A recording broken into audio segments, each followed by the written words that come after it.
Сәлеметсіздер ме балалар? Бүгін біздің каналымызда математика 2-ші сыныптың 10-шы сабағы. Сабақтың тақырыбы 100 көлеміндегі сандарды разрядтан аттамай ауызша қосу және азайту. Бірінші тапсырманың А нұсқасы. Қосу мен азайтудың қалай орындалғанын түсіндір. Қорытынды жаса. Бұл жерде 48 санын өзін екі разрядқа бөліп тастаған, яғни ондыққа және бірлікке. Өйткені 48 санын өзі 40 және 8 санын қосындысынан шығады. Қосу 30 дейді. Енді бұл жерде жақшаның ішінде 40-ты 30-ға қосқан, яғни ондықты ондыққа қосқан. Сосын жақшаның сыртына бірлікті бөлек қосқан. Қосу 8 деп. Енді 40-қа 30 қосқанда 70 болады. Қосу 8 тең 78. Неліктен 40-қа 30-ды қостық дейді. Бұл жерде ондықты ондыққа бірге қосқан бөлек. Келесі 78 азайту 30. Бұл жерде 78 санында 2 саннан тұрады, 70 және 8-ден. Оны да 2 разрядқа бөлген. Ондыққа және бірлікке. Енді 70 азайту 30 деп жақшаға бөлек жазбаған. Демек, ондықтан ондықты азайтқан. Бірлікті бөлек қосқан, қосу 8 деп жақшаның сыртына. Енді 40-қа 8 қосқанда 48 болады. Енді А нұсқасына айтып жүрейін. Неліктен 70-тен 30 азайттық дейді. Бұл жерде ондықтан ондықты азайтқан. Енді А нұсқасына назар аударыңдар. Қосу мен азайтуды түсіндіре отырып шығар дейді. 24 қосу 60. Бұл жерде 24 санның өзін екіге жіктейміз, яғни ондыққа және бірлікке. Өйткені 24 саны 20 және 4 санның қосындысынан шығады. Оған қосамыз 60-ты. Сосын бөлек жақшаның ішіне ондықты ондыққа қосып аламыз, яғни 20-ны 60-ға қосамыз. Сосын одан бөлек бірлікті бөлек қосып аламыз. Сонда шығады бізде 84. Келесі 50-ге 31-ді қосамыз. 50 сол қалпында жазып аламыз да 31 санын ондыққа және бірлікке бөліп жазамыз. Яғни 30 қосу 1 деп жақшаның ішіне ондықты ондыққа қосамыз да жақшаның сыртына бірлікті бөлек қосып аламыз. Демек 50 қосу 30, жақшаның сыртына қосу 1 дейміз. Сонда бізде 81 деген сан шығады. Келесі 89 азайту 10. Бұл жерде 80 бөлек, 9-ды бөлек қып, 2 разрядқа бөліп аламыз. Яғни ондыққа және бірлікке бөліп аламыз да, одан 10-ды азайтамыз. Жақшаның ішіне 80 азайту 10 деп, ондықты ондықтан азайтып аламыз. Жақшаның сыртына бөлек бірлікті қосамыз. Сонда бізде 79 саны шығады. Және соңғысы 74 азайту 60 деп, 70 қосу 4 деп біз 74 санын өзін 2 разрядқа бөлеміз, яғни ондыққа және бірлікке. Өйткені 74 саны бізде 70 және 4 санынан құралады. Азайту 60 деп жазып аламыз да, жақшаның ішіне бөлек ондықты ондықтан азайтып аламыз, яғни 70-тен 60 азайтамыз. Жақшаның сыртына қосу 4 деп бөлек бірлікті қосып аламыз. Сонда бізде 14 саны шығады. Екінші тапсырма, өрнектер құр дейді. Бұл жерде бізге 3 нұсқа берілген екен. Енді соның А нұсқасынан бастайық. 60 пен 2-нің қосындысынан 50-ді азайту дейді. Демек 60 пен 2-нің қосындысы деп тұрғаннан кейін бізге 60 пен 2-ні қосып аламыз да 50-ді азайту деп тұр. Осы екі қосындынан, яғни 60 пен 2-нің қосындысынан 50-ді азайтамыз. Келесі А нұсқасы. 50-ге 30 бен 7-нің қосындысын қосу дейді. 50-ге деп басталып тұр. Демек, 50-ді ең бірінші жазып аламыз. Әрі қарай 30 бен 7-нің қосындысы деп тұр. Демек, біз 30 бен 7-ні қосып аламыз. Және ең соңында бізге қосу деп тұр. Демек, 50-ге осы екі қосындыны қосамыз. Яғни 50-ге 30 бен 7-нің қосындысын қосамыз. Келесі соңғы Б нұсқасы 80-нен X пен 4-тің қосындысын азайту дейді. Демек 80-нен деп бастап тұрғаннан кейін біз ең бірінші 80-ді жазып аламыз. Ары қарай X пен 4-тің қосындысы деп тұр. Демек X пен 4-ті қосамыз. Соңында азайту деп тұрғаннан кейін біз осы 80-нен X пен 4-тің қосындысын азайтамыз. Келесі үшінші тапсырма, теңдеулерді шеш. 70 қосу X тең 96 дейді. Бұл жерде X-тің мәнін табу үшін біз 96-дан 70-ті азайтамыз. Сонда бізде X-тің мәні 26 болып шығады. Енді 70-ке 26 қосқанда бізде 96 болып шығады. Демек 96 тең 96. Келесі S қосу 80, ол тең болады 85-ке. Бұл жерде S-тің мәнін табу үшін 85-тен 80-ді азайтамыз.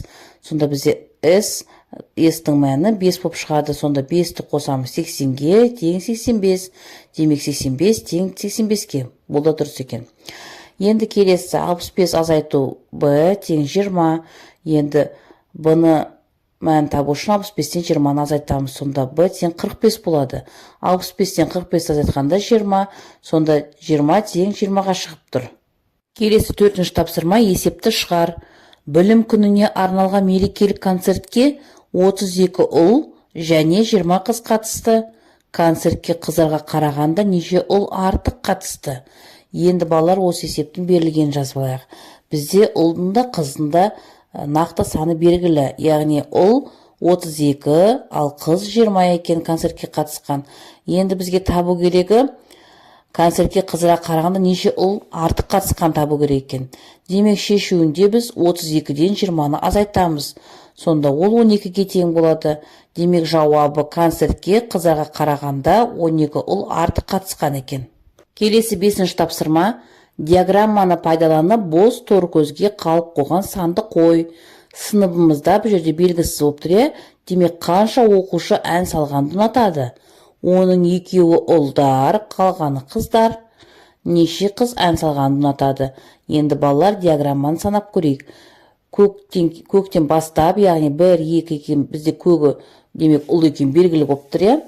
Енді осы көкке арғарай қызылды жалғастырып санап шайық. Сонда бізде қанша бар екен? Диаграмманы неше бөлік бар екен? Енді 1, 2, 3, 4, 5, 6, 7, 8, 9, 10, 11, 12, 13, 14 екен. Демек біз шешуіне 14 азайту 2 тең 12 екен. Сонда бізде көк пен 2 бөлігі ұл болып шықса, қыздар 12 бөлік ол қыздар екен. Сонда жауабы 12 қыз ән салғанды ұнатады. Келесі 6-шы есеп балалар қалып қойған өлшем бірліктерін ата. Үстелдің ені 60 сантиметр, өйткені енді біз сантиметрмен өлшейміз. Келесі көжектің массасы 2 килограмм, яғни массаны грамммен, килограмммен өлшейміз. Үшінші құмыраның сыйымдылығы 3 литр, яғни ыдыстың сыйымдылығын біз литрмен өлшейміз. Келесі 4-ші 1 сағатта 60 секунд бар, яғни сағатты секунд және минуттармен өлшейміз. Келесі 7-ші тапсырма. Тура емес теңдіктерді тап. Қателерін түзетіп, оларды жаз дейді. Бірінші 23 қосу 6 тең 27 дейді. Енді осыны есептеп көрейік. 23 қосу 6 деп жазып аламыз да, арғарай 23 санын өзін жіктейміз, яғни ондыққа және бірлікке. 20 қосу 3 деп жазып аламыз да, осы бірлікке келесі бірлікті қосамыз, яғни 3-ке 6-ны қосамыз. Сонда 3-ке 6-ны қосқанда 9 болады. Демек 20 қосу 9 тең 29, яғни бұл теңдік бізде тура емес екен. Біреуін тауып алдық. Бұл біріншісі. Екіншісі 69 азайту 9. Бұл жерде 60-тың өзін 2 разрядқа бөліп жазып алдық, яғни ондыққа және бірлікке. 60 қосу 9 деп жазып аламыз да, одан 9 азайтамыз, яғни бірліктен бірлікті азайтамыз. 9-дан 9 азайтқанда 0, демек 60-тың өзі ғана қалады. Сонда біз екінші теңдік тура екен. Келесі 96 азайту 4 дейді. Бұл жерде 96 санның өзін 2 разрядқа жіктеп аламыз, яғни ондыққа және бірлікке. 90 қосу 6 деп жазып аламыз. Енді бірліктен бірлікті азайтамыз, яғни 6-дан 4 азайтамыз. 6-дан 4 азайтқанда 2, демек 90 қосу 2 тең 92. Бұл теңдік бізде тура екен. Келесі 39 азайту 6. Бұл жерде 39 санын 2 разрядқа бөліп жазып аламыз. Ондыққа және бірлікке жіктеп аламыз. Және бірліктен бірлікті азайтамыз. 9-дан 6-дан азайтқанда 3 болады. Демек 30-ға 3-ті қосқанда 33 болады. Бұл жерде балалар бізде екінші теңсіздікті тауып тұр екенбіз, тура емес теңсіздікті. Яғни осымен 4-ші теңсіздік дұрыс емес екен. Біріншісі және 4-шісі теңсіздіктер дұрыс емес. Оларды біз тауып шықтық. Келесі 42 қосу 6. 42 санын ондыққа және бірлікке жіктеп шықтық, яғни 40 қосу 2 деп, және бірлікке бірлікті қостық, 2-ге 6-ны қостық. 2-ге 6-ны қосқанда 8, демек 40-қа 8 қосқанда 48 шығады. Бұл теңдік бізде тура екен. Келесі 96 азайту 90. Бұл жерде 90 қосу 6 деп, ондыққа және бірлікке бөліп жазып аламыз. Азайту 90 дейміз. Демек бізде 6 ғана қалады. Өйткені 90-дан 90-ды азайтқан кезде 0. Демек бұл тура теңдік болып шықты. Осы 7-ші есепте бізде 2 тура емес теңсіздіктер шықты. Олар біріншісі, яғни 23 қосу 6 деген, және 4-шісі 39 азайту 6 деген.